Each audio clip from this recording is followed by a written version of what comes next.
From JBS Studios in Greater New York, this is the JBS News Update with Teisha Bader. I'm Teisha Bader with the JBS News Update for Tuesday, April the 15th, 2025.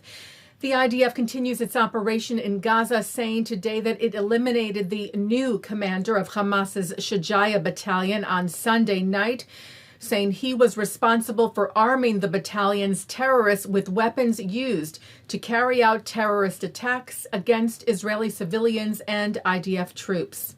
On Sunday, the IDF said Israeli troops identified and dismantled a 1.2-kilometer-long underground terrorist route in northern Gaza, as well as a Hamas command and control center at a hospital in Gaza that Hamas terrorists had taken over and were using to plan and execute terror attacks against Israeli civilians and IDF troops. Prior to the airstrikes, the IDF stressed steps were taken to mitigate harm to civilians. A rocket was fired from Gaza at southern Israel on Sunday as well. Israel's Air Force intercepted and no casualties were reported. A missile was also fired at Israel on Sunday from Yemen, sirens sounding across central Israel after the IDF said a single missile launched from Yemen. Interception attempts were made and the missile was apparently successfully intercepted. The missile presumably launched by the Houthis. No injuries were reported there. Turning now to here in the U.S., where the residence of Pennsylvania Governor Josh Shapiro was targeted Saturday night. Just hours after Shapiro and his family and friends held the first Passover Seder Saturday night, a man scaled the iron security fence surrounding the governor's mansion, broke into the home, and set a fire in the room where the Seder had taken place, and then escaped. Shapiro said his family was awoken by a state trooper around 2 a.m. who told them they needed to evacuate immediately. And he, his wife, their 4 children, their pets, plus friends who were staying with the Shapiros for Passover, did so safely and no one was injured, though there was significant damage to the home from the fire. The suspect was captured later in the day. He faces charges of attempted murder, terrorism, aggravated arson, and aggravated assault. Addressing the press on Sunday, Governor Shapiro said this type of violence is not okay. And while a motive is still being determined, the governor stressed he was undeterred from observing his faith. If he was trying to terrorize our family, our friends, the Jewish community who joined us for a Passover Seder in that room last night, hear me on this. We celebrated our faith last night proudly, and in a few hours we will celebrate our second Seder of Passover again proudly. No one will deter me or my family or any Pennsylvanian from celebrating their faith openly and proudly. Recently released hostage Elia Cohen joined thousands of worshipers in Jerusalem's Old City today for the priestly blessing, Birkat HaKohanim, at the Kotel, the Western Wall. Cohen was released in February after 505 days in Hamas captivity.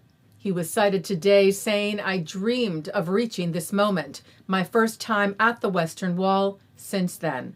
Cohen praying for the release of those still held captive.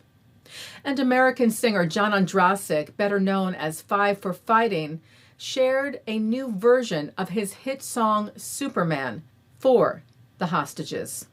He wrote, "The strength and perseverance of our hostage families while enduring over 17 months of unimaginable torment and devastation often seems superhuman.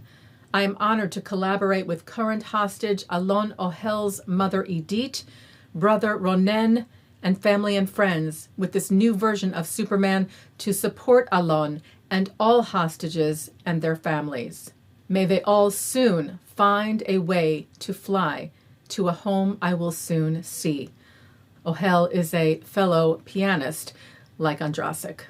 The 59 hostages who are still being held by terror group Hamas in Gaza have now been captive for 557 days. I'm more than a bird, I'm more than a plane, more than some pretty face beside a train, and it's not easy to be me.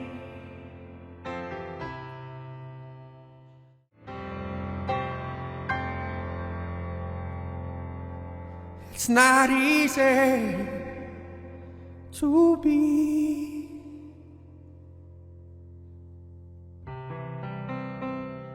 me.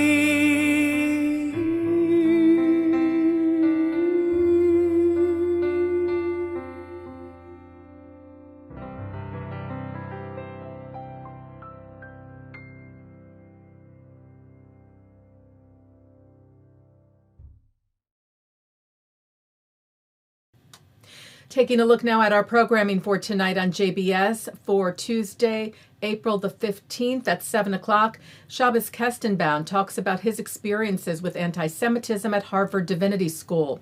At 8, Justin Pine speaks with Rabbi Hershel Reichman, renowned scholar and author, about learning from influential Rabbi Yosef Dov Soloveitchik. At 9, Irvin Ungar talks about the life and work of illustrator Arthur Szyk. At 10, it's Good Week Israel. At 10:30, an encore of the news.